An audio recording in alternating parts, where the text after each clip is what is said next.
Hi, everybody. Welcome back to the Civic Forum. My name is Rory Truex. I'm an associate professor in the Department of Politics and School of Public International Affairs at Princeton University. I started the Civic Forum this past summer as a place for people to understand the bigger picture issues facing democracy in the U.S. and elsewhere. And today, I am delighted to welcome Jake Grumbach. Jake is an associate professor at the Goldman School of Public Policy at UC Berkeley, and he's a very prominent scholar of American politics, known for his work on democracy in the American states. He's got an important book called Laboratories Against Democracy. I'll hold it up here.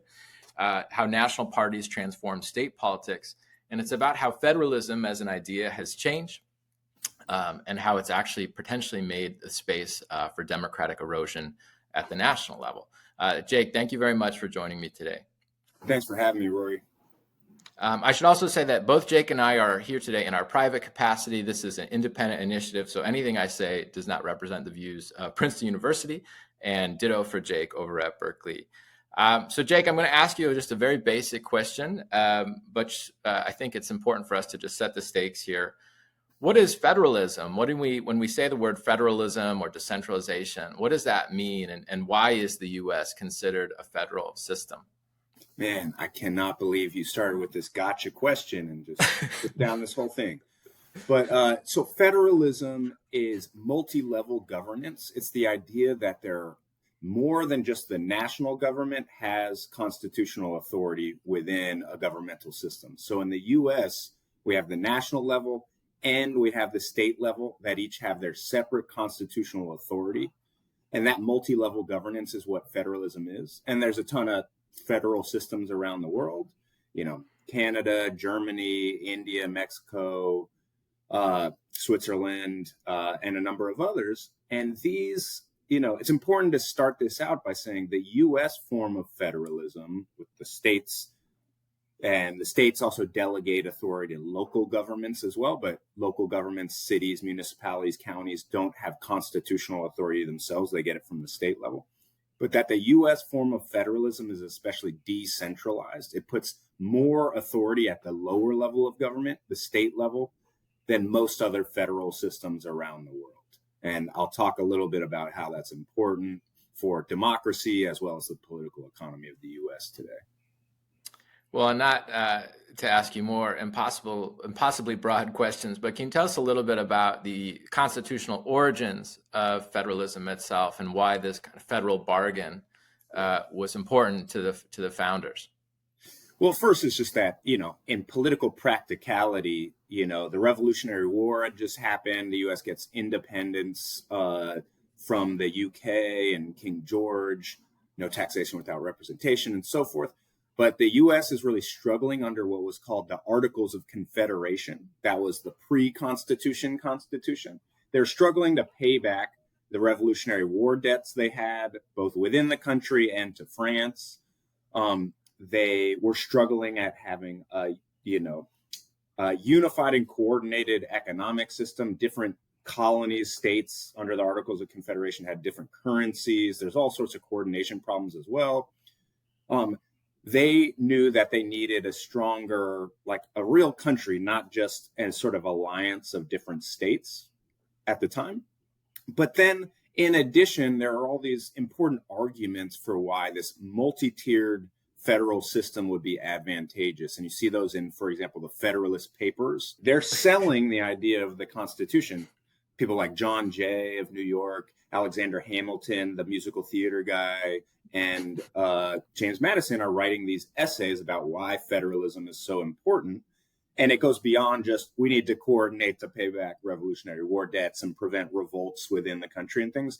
They're arguing for things like what's called double security, Madison calls it, the idea that federalism, having not just a national government, but also state governments, will protect against a autocrat consolidating power, particularly from the presidency. It'd be a lot harder to take over every state government and the national government than just the national government. There's also arguments at the time about customizing government and policy to the, different wishes of the constituents in different areas. So this, the U.S. right now, incredibly large, diverse country, like on many dimensions. The U.S. is very diverse. It's cool. It's diverse in terms of ideas, in terms of religious groups, demographic, nationalities of immigrant groups and so forth, and geography, very different geographies across the country. The idea that states could customize policy in different ways to different constituencies, and depending on which, Protestant religious sect or whatever groups came from, was also a very important argument. I'd say those were two of the main selling points of federalism as a system. And this was a desire to get, these colonies to come on board with a constitution where they'd share authority with the national government and state level authority. Well, and just to parrot what you said back to you, so it seems like the two core underlying principles, at least at that moment in time, were basically democracy. Federalism is democracy preserving. It sort of protects against a King George-like figure, this sort of autocrat that's trying to centralize and nationalize power. And also, in some sense, democracy enhancing, because it's going to allow the states to reflect the opinion of their constituents and of their citizens. And so it's a good thing, this sort of patchwork of state level regulations that can allow people to vote with their feet. It can allow them to live in places that reflect their political values. That's right. And, I would say the view of small d democracy or Republican democracy at the time was pretty narrow of who should be included, but in some ways was kind of ahead of the game compared to other countries around the world, particularly on this protecting against consolidation by an autocrat. So that was crucial. And then you said, Rory, excellently, vote with your feet. The idea that people can move to different states if they don't like the political culture and policy of their state, they can move elsewhere. That was a later sort of theory of political economy from the 20th century, but it's something that, really fits with that tradition of federalism as enhancing, everybody's better off by being able to move to a place where they're able to live under the regime they'd like, the policy regime they'd like. And then also a 20th century argument for it, sort of popularized by Supreme Court Justice Louis Brandeis in the 30s, was that states could serve as laboratories of democracy and do different policy experiments. And isn't it great that with 50 states, you can have many different laboratories experimenting, and a failed experiment doesn't take down the whole country, and the good experiments can be replicated and copied in other states or even bubble up to the national level. Those are the more modern theories of federalism as really enhancing sort of everybody's welfare as well as democracy. That sort of extended from those initial Federalist Papers, James Madison style arguments. Well, I'm glad you brought up this idea of experimentation. So I studied China, and this is, again, core to the Chinese political system. There's actually 6 different levels of government, high amount of decentralization, and the Communist Party there often talks about experimentation at either the village level or the prefects. And so these different local leaders can try something pretty wild and out there. And if it works, it could potentially make its way to other parts of the country, that kind of diffusion of policies. And that's the ideal. Obviously, very different political context. I'm curious, you spoke about these different reasons why federalism is appealing. Was there a sort of golden age where, in your opinion, federalism was sort of working? We saw this experimentation, things seemed to be held the union together, it served this democracy enhancing function, and that we've lost that? Or was it always kind of a little bit problematic at the outset? That is such an excellent question, but it's actually, sadly, this is like the worst when, academics say that's a very uncertain question. Historically. All right, that's good. That's all right. You can be uncertain. Yeah. So historically, I would say there's a stronger argument to be made in these earlier periods of U.S. political history, as well as in the mid 20th century too, where the party system from the New Deal through the 70s, if people remember that time, the music was incredible, by the way. But in the mid 20th century, the party system was really decentralized. Democrats, if you were a Democrat, you really didn't know that person's policy views or their ideology, except if you knew what region of the country they came from. The Democratic Party from the New Deal through the 70s combined the Southern Dixiecrats who supported segregation with the Northern sort of progressive labor and civil rights Democrats, all in the same political party. So that was a very decentralized, regionally based political system, in the party system. And that kind of did match the constitutional system of federalism we're talking about, where, Democrats in Mississippi, very different from Democrats in Illinois or Michigan, with the great migration of Black Americans to the North in the mid 20th century. And they could really customize, and, there might have been an argument for that sort of federalism. And the national government was effective at sort of creating new national policies to solve national political issues and policy problems that couldn't be solved at lower levels, like solving the Great Depression through the New Deal, fighting World War II, or you can't just be a hodgepodge set of states, fighting fascism around the world, through to things like creating the sets of environmental laws and civil rights revolutions that told states you cannot prevent women from voting and you cannot prevent Black Americans from voting, as was happened in Jim Crow. All that might have been consistent with a federal system. Now, as you're sort of you're teasing for our listeners right now, is that the argument of the book is that those potential benefits of federalism, great double security, customization, laboratories of democracy and policy experimentation have really declined over the past generation. Well, and I had Lee Drutman on a few weeks ago, and I'm sure you're familiar with Lee's work on his book, Breaking the Two-Party Doom Loop. And he makes a similar argument to what you just said, which is that the party system itself is fundamentally shifted, and it's actually just collapsed into these two national level parties with very little ideological overlap. And that nationalization of politics is a key part of your argument. So can you tell us a little bit more about how the states have basically become battlegrounds for national level political battles?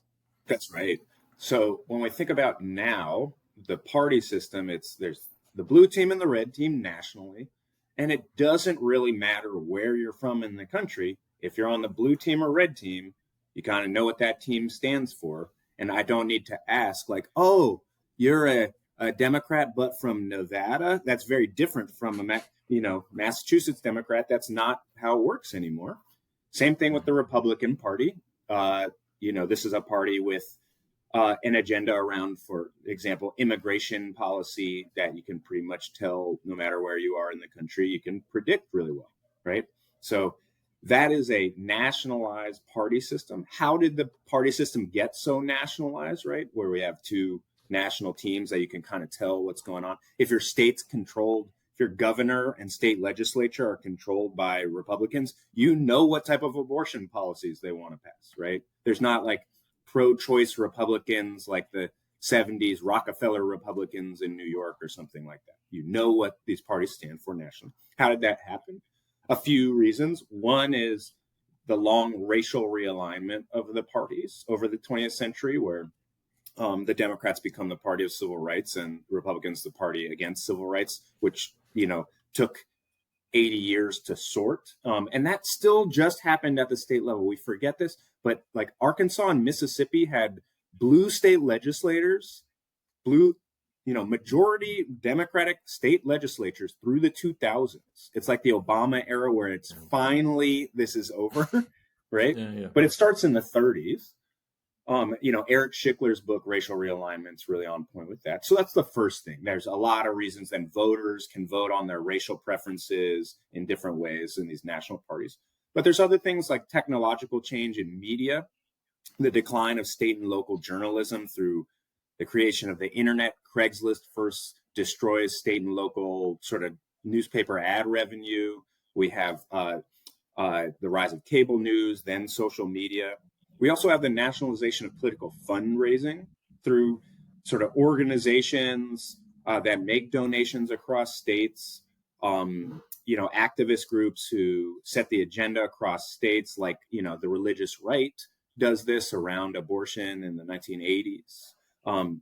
Environmentalists sort of among liberals and the left, these are national groups that form and organize. And fundraising now, we're way beyond this now. Like, how do people donate? They donate through Act Blue or Win Red, national sort of online platforms for political fundraising of candidates this all really means to raise, if you're a politician trying to raise your ranks within your party, you got to play ball with the national coalition that is your team. You can't make some other brand. And the last few that, incumbents that withstood this big nationalization of politics have winnowed out, and there's no going back. It's not something where you can just tweak something to change that. This is overwhelming forces of the nationalization of American politics. So that's where we're at now. Well, and going back to your original statement about what is federalism, why is it maybe attractive, all of those state level policy domains now become the battlegrounds for politics, and especially because the national level political battles are so gridlocked and they're sometimes intractable. And so now states, these different political organizations, whether it's PACs or lobbyists, whatever it is, have said, okay, now we're going to try to figure out how we can adjust the laws at a state by state level, which is a relatively new phenomenon. Yes? That's exactly right. I mean, to some extent, this happened overall, but it was, you fail globally, act locally has always been a thing, but you would do that in your own state, if you're an active, many groups would like the nation to look like their preferred policy regime. That's, certainly, most people would hope that. But then if you fail, you're kind of confined to your little district or state or something like that and acting there. Now, what you see instead is organizations can look across the country. We're in a technological moment where you can send money, you can send resources, you can set the agenda in media, and really focus in on some, state battle where the opportunity is really ripe. So for that reason, you see, waves of policies pass states with controlled by the same party. And you don't see this sort of policy learning or experimentation across states controlled by different parties. So we're in a highly national political context. And, the front part of my book really shows that, okay, this is since the 70s, but especially since the 90s and 2000s, groups did as Congress and the presidency polarized, and you got divided government, Reagan with a Republic or a Democratic Congress and Reagan's a Republican president, hard to pass things nationally. You move to the state level and you see the divergence in states on abortion policy, tax policy, environmental policy, gun control, all of these between red and blue states. The policies become more different over recent decades because of that. But then I think the book unexpectedly became more important when thinking about the rules of democracy itself, things like voting rights and redistricting, and sort of electoral security and things like that. So, I started this by saying the U.S. form of federalism is especially decentralized, puts a lot of authority at the state level, whereas other federal systems, don't have as much policy, for example, abortion rights and taxation being so heavily at the state or lower provincial level, right?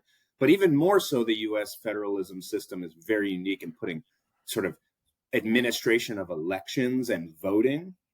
Who is eligible to run for office, to register to vote?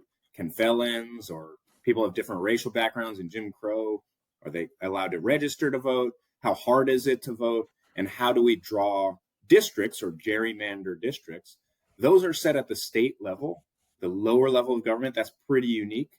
And now that has been nationalized, where state governments are trying to move the ball for their national team by using state level governance over how elections work, for example.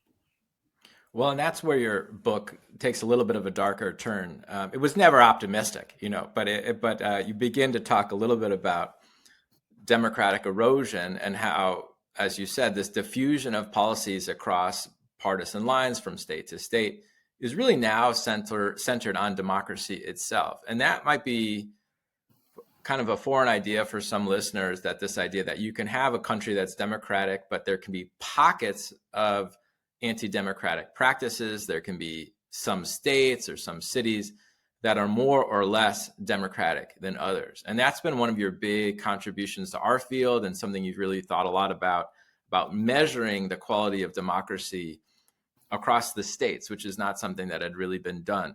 Let's think about U.S. history, more broadly. My book really tackles, the 70s through the present, as the quality of music declines from its peak in the 70s, American music.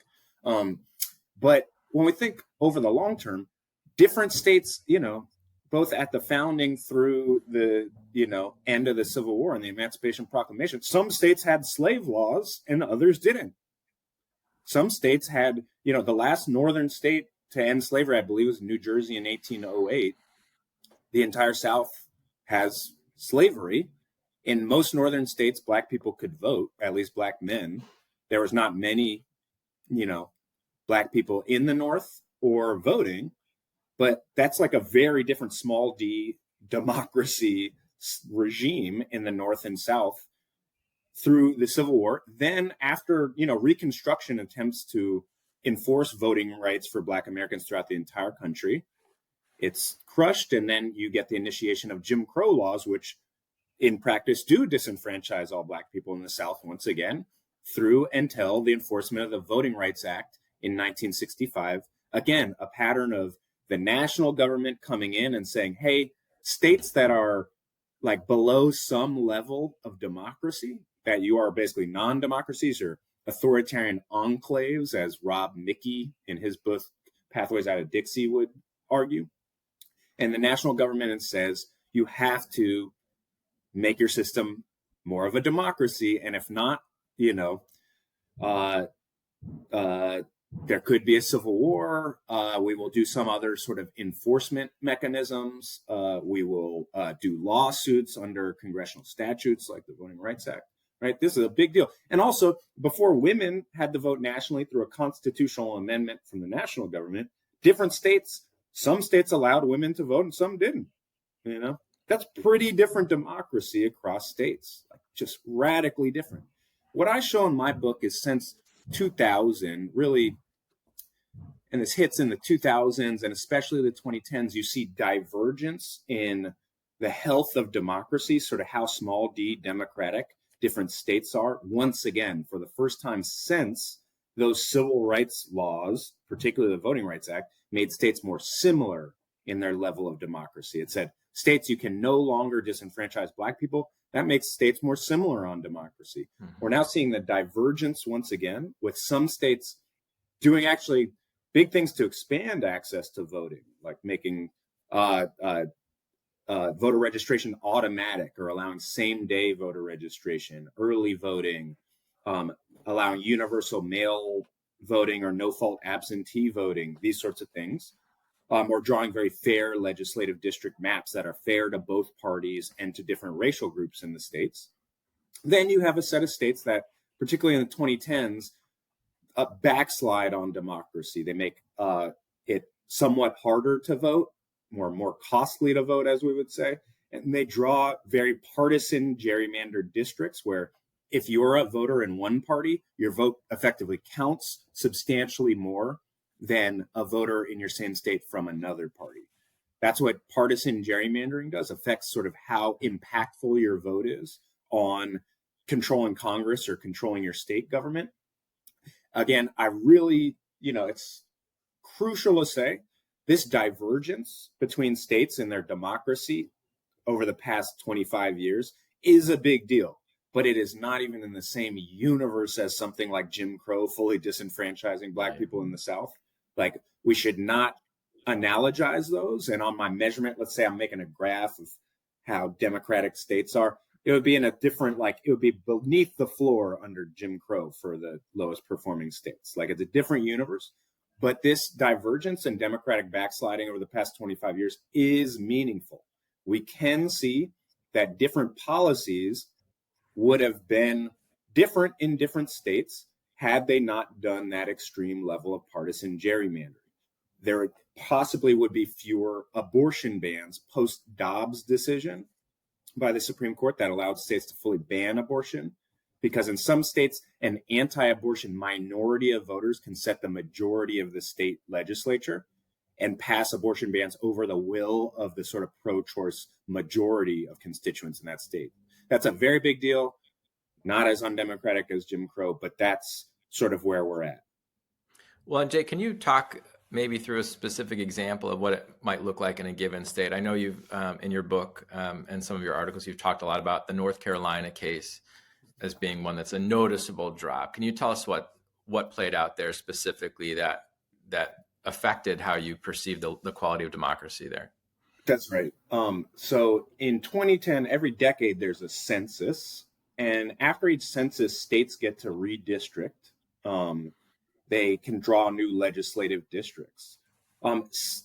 Also in 2013, there was the Supreme Court case in Shelby County v. Holder that ends what's called Section 5 of the Voting Rights Act. So it takes away another national policy tool that kept states from changing their voting laws in a particular direction, making voting more difficult. So with that allowed states a little more leeway in their voting laws after that ruling. And in 2010, there's this redistricting cycle. Partisan gerrymandering, it's important to say, is actually not illegal under this Supreme Court and under the federal sort of judicial branch allows partisan gerrymandering. It does not, it may start to allow it very soon. It on the books does not allow racial gerrymandering because of the Voting Rights Act still, okay? So basically the point there is it's okay to say, I'm just trying to disenfranchise Democrats. It's not okay to say I'm just trying to disenfranchise Black people who are also tend to be Democrats, right? So you see how tough that gets in like legal cases and things like that. But here, there was a norm of not doing too aggressive partisan gerrymandering in our states. And that's in part because there wasn't a need to do partisan gerrymandering in our states as much because there wasn't this nationalization of politics where if you get one more seat in the US House, we could crush the other team, in the national government. So for this reason, there's new incentives to do partisan gerrymandering in the states. And the Republicans get a wave election in 2010 against sort of Barack Obama. This was the Tea Party era. They control a lot of state governments that were kind of purple states or previously pretty Democratic states like Wisconsin. And in states like Wisconsin and North Carolina, they do set new records, basically, of partisan gerrymandering in that post-2010 cycle. They stack, draw districts that advantage Republican voters dramatically more than Democratic voters, where you get some elections that in total, the vote share in the whole state is about evenly split, but one party would get dramatically more votes in the legislature. So that's how that partisan gerrymandering worked. That was so extreme that it dramatically reduced on my measure the sort of Democratic performance of states like North Carolina and Wisconsin in the early 2010s. Well, and one of the arguments you make in your book is that a lot of this erosion of democracy at the state level is happening in Republican states. And I wonder, as you've presented this work, as you put it out in the world, have you ever been accused of basically being biased, partisanship, like the Republicans are the bad guys here?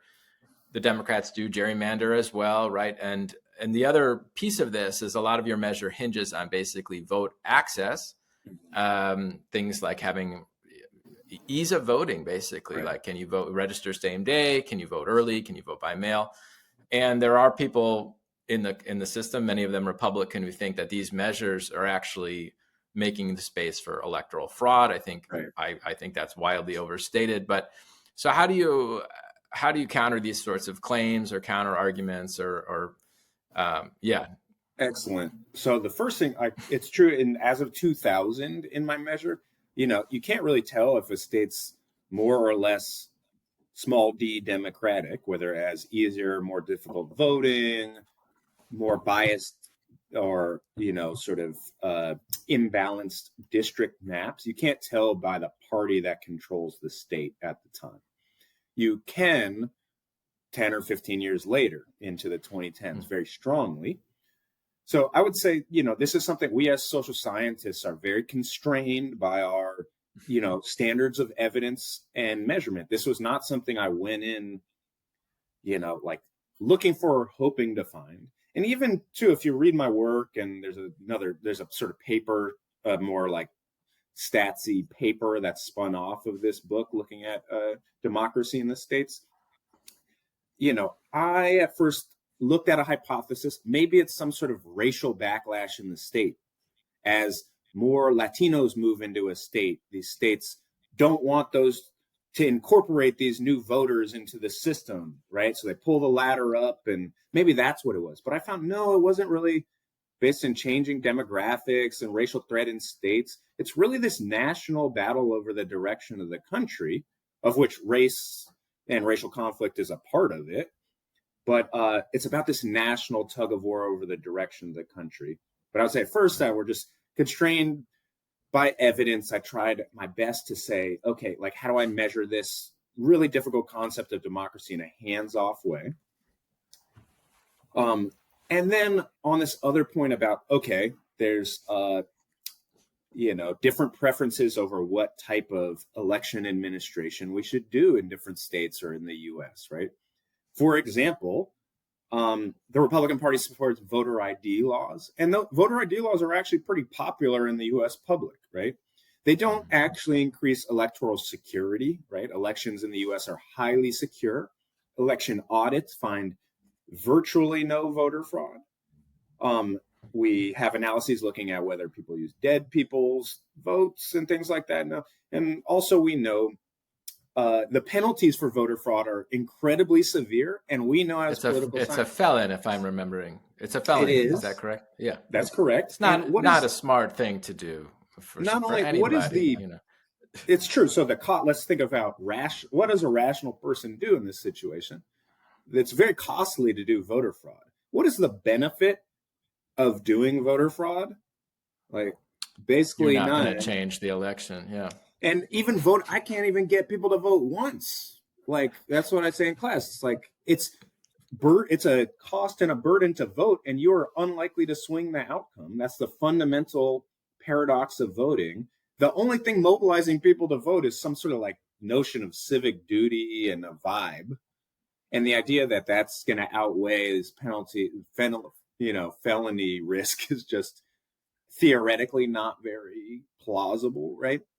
Anyways, and then we just know by auditing U.S. elections a lot that and doing signature verification of mail ballots and so forth, elections are very secure. But back to voter ID laws. So I, in this measure, allow the measure to include voter ID laws as one potential indicator, but I also include how much does a state's policy match its public opinion of its constituents? So if the constituents like voter ID laws, that's kind of a good thing for democracy, even though voter ID laws kind of increase the cost of voting, and particularly for some individuals that are very low income or have minimal connection to state agencies and don't have an ID, but are eligible voters and get disenfranchised through that, right? Even if it's a small number of people, we don't want to disenfranchise anyone, right?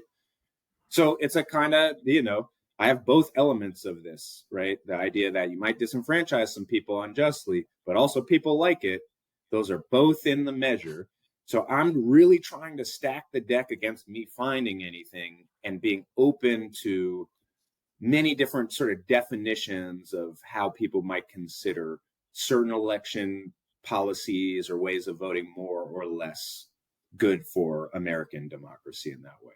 Regardless, no matter what you do to this, you can't get away from the finding that Republican state control of state government over this period really reduces democracy scores in the states. But I'll say things are changing. The 2010s was a revolutionary moment, particularly in gerrymandering.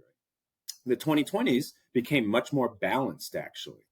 Like, there's more gerrymandering. There's some gerrymandering on both sides in the 2020s, and overall it's more minimal, but it kind of balances out. And then now you've seen the redistricting wars of 2025. If you've been watching the news, it makes my book, I couldn't believe this when Donald Trump calls the government of Texas and says, get me more seats in Congress through gerrymandering. I was like, this is so on the nose for my book.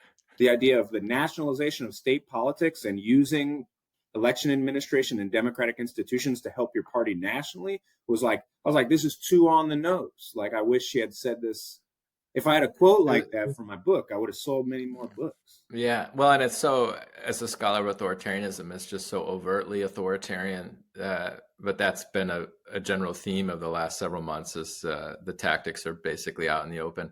But I'm glad you brought up the Texas case, because so then, of course, we see California, which is where you're currently living, where you're from, in response, basically saying, all right, tit for tat gerrymandering that then may or may not make its way to other states. And so we may wind up living 2 to 5 years from now in a even more gerrymandered system where all these districts are really safe, and we can pretty easily see that that's not healthy for our democracy. But I'm wondering, when you saw this unfold in Texas, what did you think was the appropriate response in California?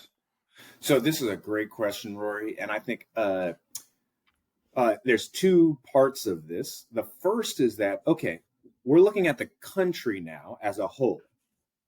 If we're looking at the country as a whole, it doesn't really matter if there's blue gerrymanders and red gerrymanders in different states. If they balance out, right, then it's a wash. Sort of two unlevel playing fields weirdly cross out, right? And like, so in that way, Proposition 50, where California calls it this like retaliation against Texas tit for tat policy, in that way, it makes the country more balanced. So in that way, one could think of it in like game theory terms that, okay, if both teams kind of bend the rules or erode this norm, that actually might give an incentive for Congress from both parties to say, hey, let's all stop this. Let's pass a national gerrymandering ban, which has been on the agenda in Congress in recent years. It doesn't really come up for a vote, but Congress could just ban partisan gerrymandering. You know, that's what I would prefer. Then everybody's hands are tied, right? And in some ways, having both sides gerrymander creates that incentive maybe for both sides saying, this is too much, let's just stop this. Whereas when one side's gerrymandering and the other's like, they go low, we go high, there's no real incentive to stop that. On the other hand, let's look state by state in my democracy measure. Prop 50, by gerrymandering and making Democratic voters more influential in California than Republican voters, that would reduce California's democracy score, right? So at the state level, if you're just looking at a single state, that is some, you know, we'll see once we quantify the level of, you know, there's a lot of quantitative measures of gerrymandering and how extreme it is. We'll see how the new California maps look quantitatively, but it does tilt the playing field in favor of Democrats in California, Democratic voters over Republican voters. So in that sense, it's different. So I think those are the two answers. I would say, though, we're in a nationalized political context where nobody really cares about what's going on in their state. Everybody just cares about the presidency. So in that way, I would say also most people weight that first part. What does this mean for the country more than they think of what does it mean for like, somebody got their district slightly changed in Central Valley, California. Like, you know, that matters for my democracy measure. Nobody really seems to care about that in politics. Well, and I think you said it so well. Basically, this policy can be democracy protecting or preserving at the national level, but democracy eroding at the state level. And that's right. You know, which one of those is more important? So I did want to talk about elections because this is a key part of what you study, and we know that Americans, for whatever reason, have very low faith in the electoral process, and that this is partisan. And I brought some data. There's many different data sources, but Gallup had a poll just prior to the election. How confident are you that across the country, the votes for president will be accurately cast and counted? And only 57% of Americans are very or somewhat confident in that. And so we might say, oh, we don't see fraud, but there is a fraud narrative. And it is true also that the American election system is unusual. The fact that we don't have a national election authority, the fact that we don't have mandatory voter ID across it, like, so we do have a very outlier of an election system. It's so decentralized down to these local governments. So how do you think about this issue? I mean, we can't keep going on where people, half the country or a third of the country, doesn't believe in the result of something as important as a presidential election. So are there reforms, and they might be on a longer time horizon, that you think would help improve the perception of elections in this country? Excellent. Well, I would say first is that, you know, on all sides, in terms of partisanship and ideology, people have low trust in the process now. For Republican voters and activists, it's the idea of mass voter fraud, particularly in urban areas, of ineligible immigrant voters, for example. We don't observe that empirically, but that's a known perception. You see it in conservative media a lot as well. And you see it from political elites who say the 2020 election was stolen via these processes of illegal immigrant voting and mass vote by mail fraud, which we don't see evidence of. So that's one side of it. Another side is that there was an attempted coup in January 2021. And particularly part of that coup process was not just the insurrection at the Capitol, but the outgoing president pressuring the Secretary of State of Georgia to essentially change the election results and to subvert the election. And this is another reason federalism is so interesting in the US, is that you only, to change a presidential election, because we have the Electoral College and states count the ballots and certify the results and so forth.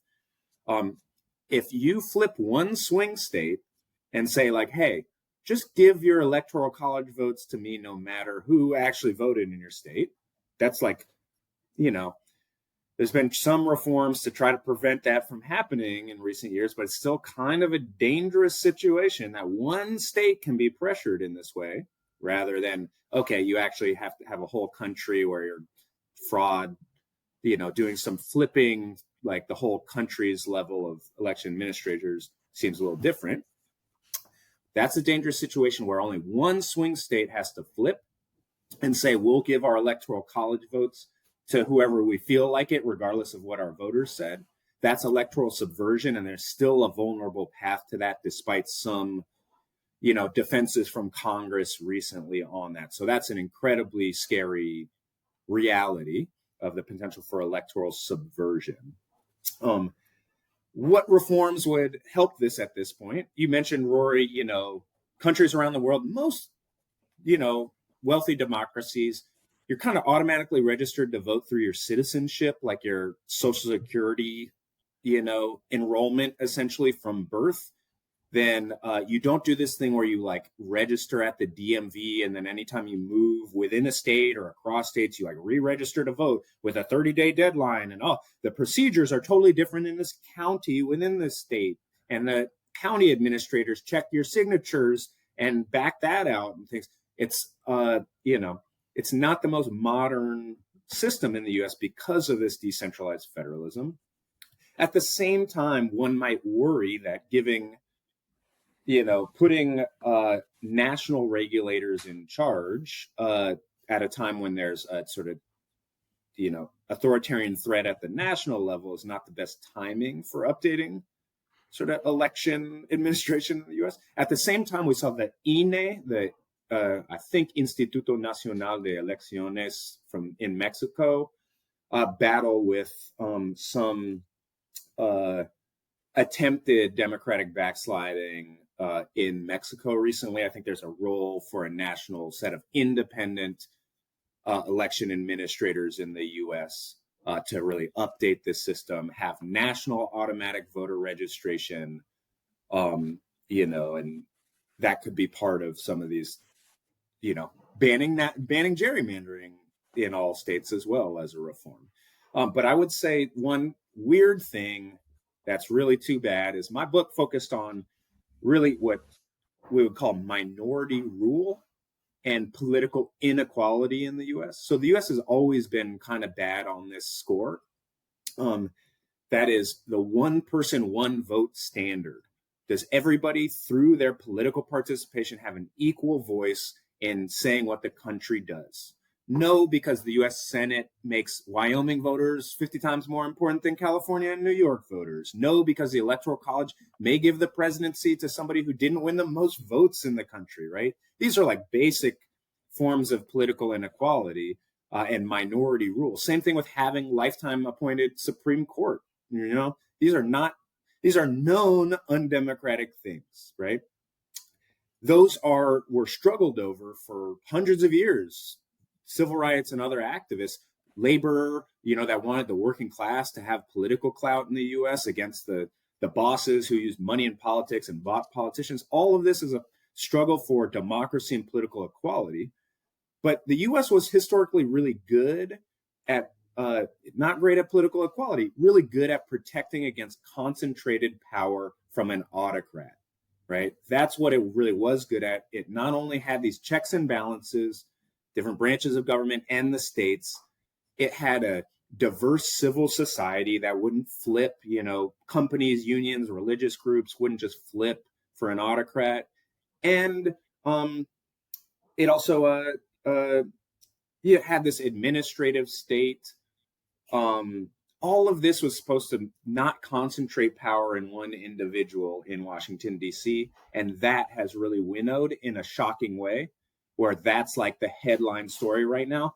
The quest for majority rule, political equality, voting rights, and so forth will continue. And my book is really on that stuff. But right now we're in a totally new world of 2025 where that strong thing, the U.S. having civil liberties, the Bill of Rights is like really hard for the government to do anything, but at least you have due process and freedom of speech and religion and stuff, like all of those things that the U.S. was thought to be the strongest in the world on, not political equality, but, non-concentration of authority and civil liberties and so forth.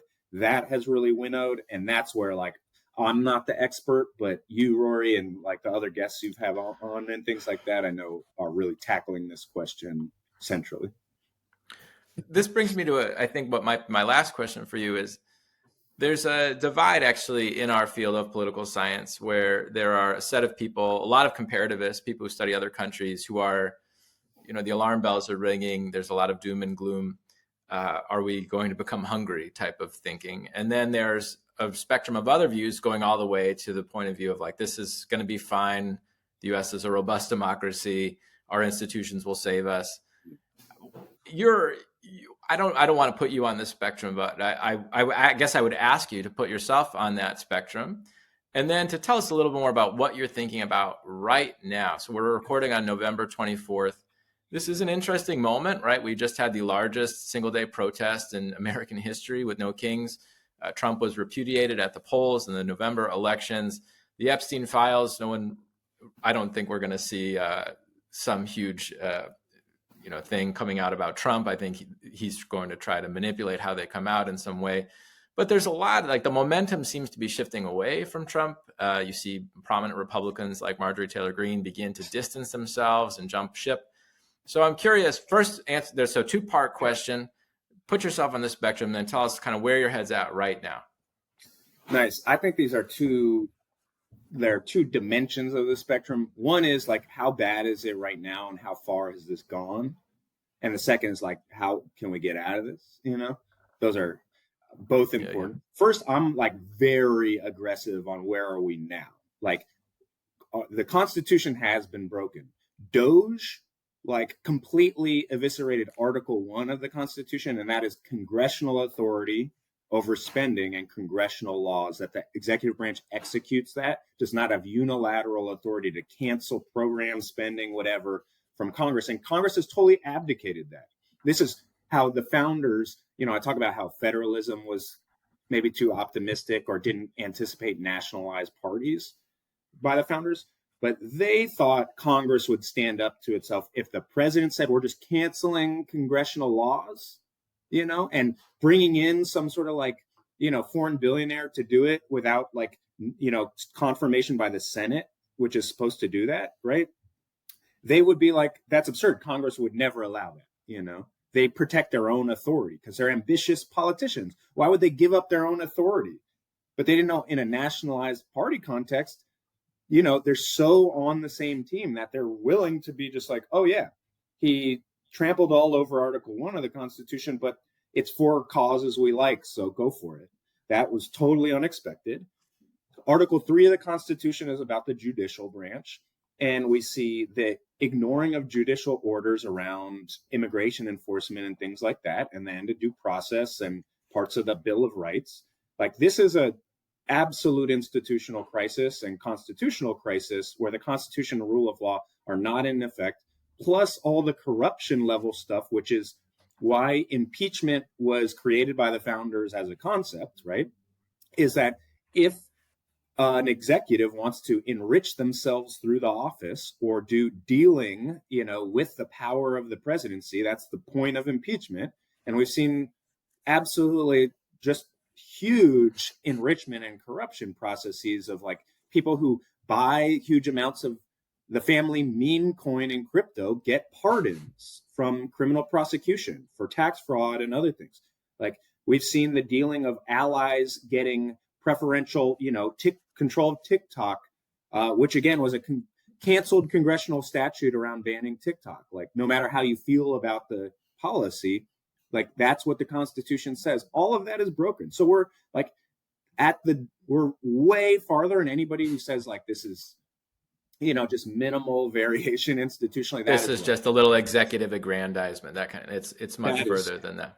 And there was an attempted coup that was never really dealt with.